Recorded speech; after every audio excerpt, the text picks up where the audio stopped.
रंजन और मैं हूँ आपके साथ यशस्वी। बीजेपी ने 195 सीटों पर प्रत्याशियों की घोषणा के साथ 51 सीटों पर प्रत्याशियों की तस्वीरें भले ही साफ कर दी है, लेकिन बीजेपी के लिए 2 सीटें गले का फास बन सकती है। उत्तर प्रदेश की वो एक सीट जिसका विवादों से नाता रहा है, उस पर बीजेपी ने नया चेहरा उतारा है। आखिर वो नया चेहरा कौन है और नया दावेदार कौन है जो लोगों को कर रहा हैरान और परेशान? देखिए इस रिपोर्ट में।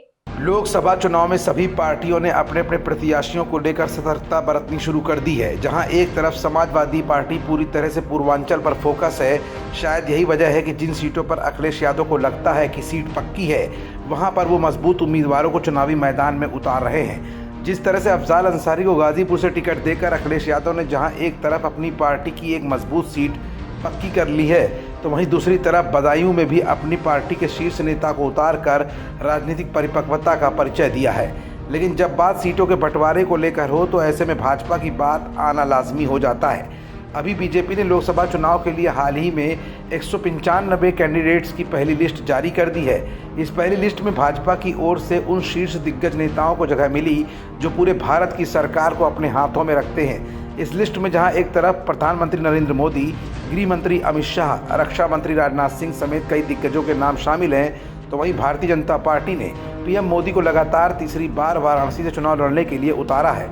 हालांकि अयोध्या में राम मंदिर प्राण प्रतिष्ठा कार्यक्रम संपन्न होने के बाद प्रधानमंत्री नरेंद्र मोदी का अयोध्या से चुनाव लड़ना तय माना जा रहा था, लेकिन इसके उलट प्रधानमंत्री ने तीसरी बार वाराणसी से ही चुनाव लड़ने की मंशा जताई।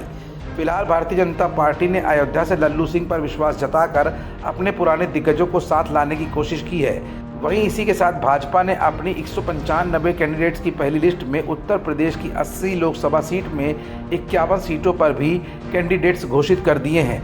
लेकिन इस लिस्ट में 2 लोकसभा क्षेत्र ऐसे हैं जिस पर न सिर्फ राजनीतिक पंडितों की नज़रें टिकी हैं, बल्कि बड़े से बड़े दिग्गज नेताओं के साथ साथ आम जनता भी इस सीट पर चुनाव लड़ने वालों को नाम को लेकर काफ़ी कन्फ्यूज़न की स्थिति में बनी हुई है। दरअसल भाजपा ने भारत की उन सीटों पर अपने प्रत्याशियों की घोषणा कर दी है जो पहले से ही जीत की तरफ इशारा कर रही हैं। लेकिन कुछ सीटें ऐसी रहीं जिनको लेकर खुद भाजपा भी अंदर खाने मंथन करती दिख रही है।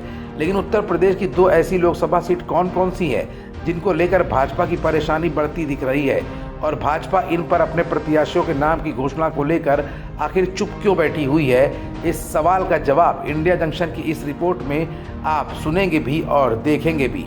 दरअसल उत्तर प्रदेश में सियासी मायनों के साथ साथ इस सीट के तमाम विवादित मायने भी हैं, और उन दोनों ही सीटों में सबसे पहला नाम आता है अमेठी का। यहाँ से केंद्रीय मंत्री स्मृति ईरानी जीत कर आती हैं, लेकिन इस बार भाजपा के किए गए काम और राहुल गांधी की भारत जोड़ो यात्रा के बीच कुछ ऐसी भी तस्वीरें बीजेपी की सामने आई हैं जो बीजेपी को अंदर ही अंदर परेशान और हैरान कर रही हैं। दरअसल यहाँ विकास कामों को लेकर जनता स्मृति ईरानी से नाखुश बताई जा रही है। सूत्र बताते हैं कि स्मृति ईरानी ने क्षेत्र में काम तो करवाए, लेकिन आज भी राहुल गांधी को लेकर जनता की उम्मीदें दोबारा यहाँ पर बरकरार सी दिख रही हैं। ऐसे में भाजपा किसी भी तरह का कोई रिस्क इस राजनीतिक हॉट सीट पर नहीं लेना चाहती। लेकिन दूसरा नाम इंडिया जंक्शन में खुलासा किया जाए उससे पहले जान लीजिए कि आखिर वो नाम सुर्खियों में क्यों रहा।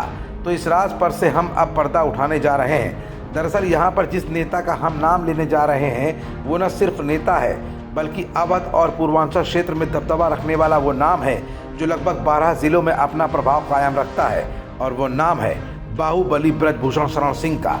पिछले 1 सालों से महिला पहलवानों के शोषण के आरोपों और अपने दबंगई भरे बयानों से चर्चा में आए ब्रजभूषण शरण सिंह को भाजपा ने अभी होल्ड पर रख रखा है।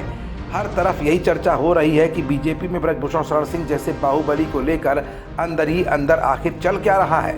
लेकिन सूत्रों से मिले जानकारी के मुताबिक बीजेपी यहां से एक नए चेहरे पर अपना दांव लगाने जा रही है जो युवाओं में खासा पकड़ रखता है, और वो नाम है अवध ओझा का।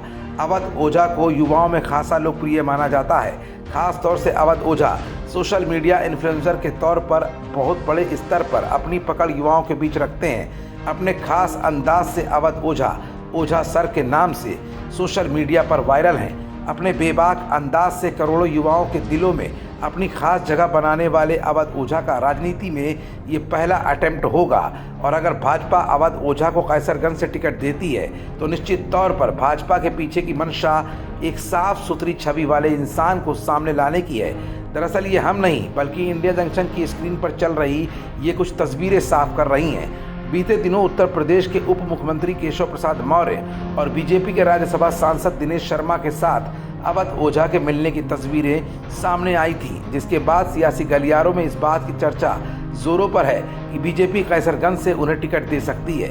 ये भी कहा जा रहा है कि अवध ओझा को बीजेपी प्रयागराज से भी टिकट देने की तैयारी कर सकती है, क्योंकि कंपटीशन की तैयारी करने वाले लाखों छात्र छात्राएं प्रयागराज से बेहद खास ताल्लुक रखते हैं। यही वजह है कि अवध ओझा प्रयागराज से भी युवाओं के सहयोग के आधार पर मजबूती के साथ अपनी सीट प्रयागराज से निकाल सकते हैं। फिलहाल अवध ओझा सर की कैसरगंज और इलाहाबाद सीट से लड़ने की अभी कोई भी आधिकारिक घोषणा बीजेपी ने नहीं की है, लेकिन अंदर ही खाने सूत्र बताते हैं कि बीजेपी कैसरगंज से किसी साफ सुथरी छवि वाले इंसान को सामने ला सकती है।